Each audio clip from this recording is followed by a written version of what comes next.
Hey everyone, I'm Neil. Happy Monday morning. Thanks for tuning in to another episode of Flags Only, your home for flag football news and stories.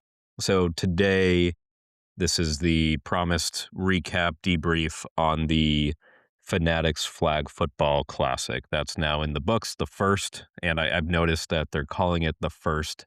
So the suggestion being, of course, that they are going to do this again next year, which I think would be cool. So this happened on Saturday over the space of 4 hours. And again, this was Team USA, the real flag football pros, going up against two mixed teams of current and former NFL players and then some celebrities. Um, and it's maybe it shouldn't be surprising what we saw, but Team USA absolutely dominated everyone else. Like, it wasn't even close. And I have some hot takes about this. I have been on the bandwagon, I will admit, of being really excited about NFL players getting to compete in the LA 2028 Summer Olympics. But maybe that's not what we want. And I'm going to I'm going to touch on this more later. But wow, Team USA left no doubt that they are good at what they do. And NFL players can't just walk onto a flag football field and show out because there was some cool highlights. I mean, Tom Brady still has it. The dude can sling it. Gronk looked good until he pulled a hammy. Um, Odell Beckham had some insane catches. But still, there was no doubt that Team USA was running the show on Saturday. So I saw a crazy stat that said they scored on 15 out of 16 of their possessions. I think that was in one of the games, or over the course of four. But there was four games. This was a round robin tournament. So game one, Team USA just crushed the Wildcats with Joe Burrow and others, 39-16, point differential of 23 points, not close. Game two, they immediately backed that game up. Not a lot of break there. And then they crushed Tom Brady's team, the Founders, 43-16. So an even bigger statement. Then they got to take a break and watch the NFL players, current and former, and the celebs go head to head. And that was a little bit closer, 34-26. The Wildcats beat the Founders, Tom Brady's team, so 8-point differential there, a little more competitive. Again, some sick highlights that you can find. I'll put them up on the Instagram. And then because this is a round robin tournament, there's four games total. The Wildcats, because they beat the Founders, they had a better record, 1-2. So they went up against Team USA in game four, the championship. That was a bit more competitive. Maybe Team USA was a little gassed by then. But that game, the Team USA won 24-14. Errol Hoosh Doucette was the MVP, clearly, and he got that well deserved. And so I have some observations about this whole thing. Again, I'm really glad it happened. I had a ton of fun watching it.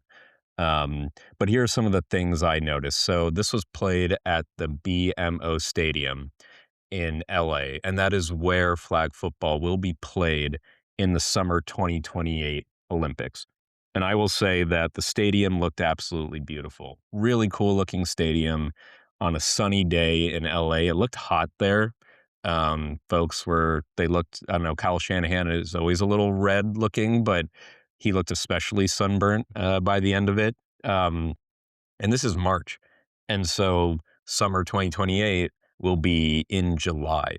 And so, definitely that's something that the teams are going to have to think about, is that these flag football games in July of 2028 in LA in an outdoor stadium, those could be some hot, sweaty games. I will say, because it looked like they were getting cooked out there in March. I can't imagine what it's going to be like in Los Angeles in July of 2028. So that's just something to think about. I also noticed the stands were pretty empty, and like the upper decks were covered with tarps, but then even in the lower bowl, a lot of empty seats. And I don't live in LA, so I wasn't going to fly out for this.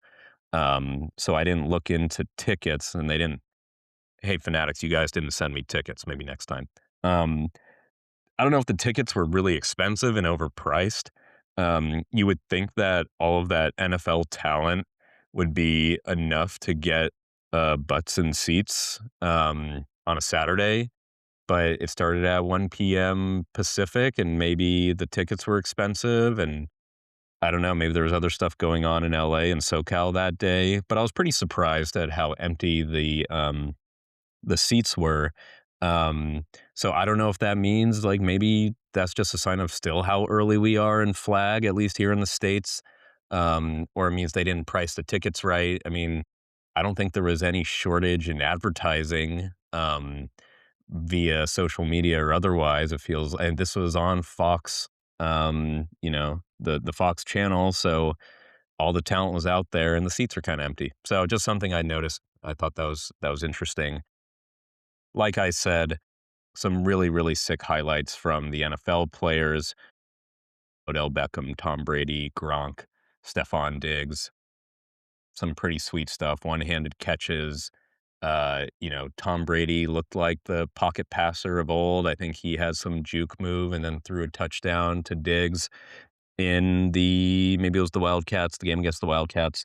Um, but it was fun to watch. And it was exciting and it was cool to see it. But really, this leads me to my hot take.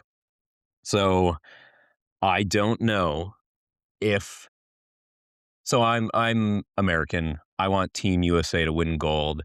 Every Olympic sport they play, every international competition, Team USA, I want them to win. So I want them to win gold, both the men's and the women's, in summer 2028 at the Olympics. This is going to be the Olympic debut of flag football, and I want Team USA to dominate.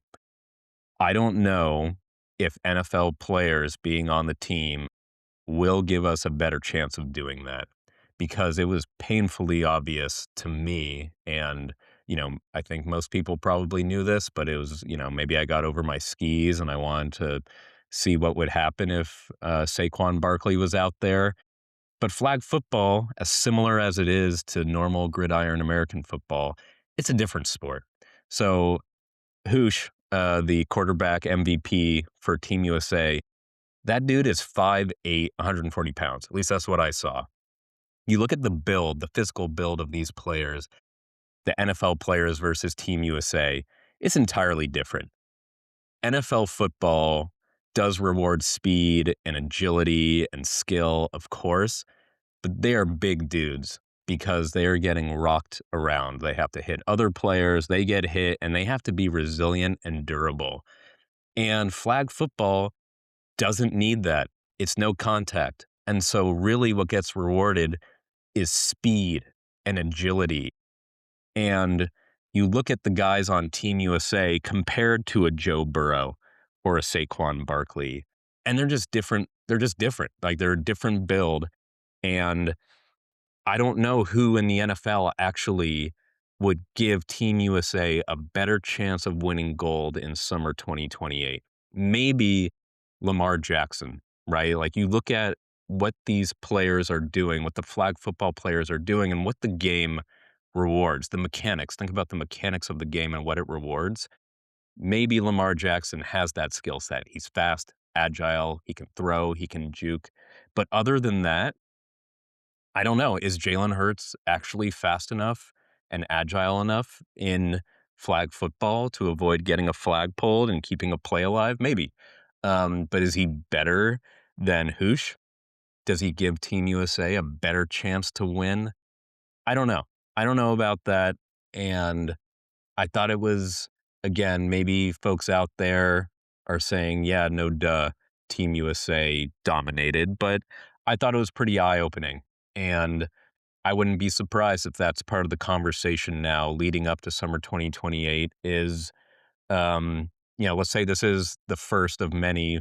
We're going to have a Fanatics Flag Football Classic in March 2027, and more tryouts and lead ups to the summer 2028 Olympics. I don't know if NFL players should really be involved in this thing. I would love to see it. It'd be really I'm sure they want to. They want a chance to play in the Olympics and win gold, but it's a different game. It just is. Um, so I had fun watching it. I'm really glad it happened. I thought it was a really, really interesting experience and data point as we're on this journey. Maybe the stands are empty because we in the USA are just not there yet with flag, and we're on our way on that S curve. I don't know.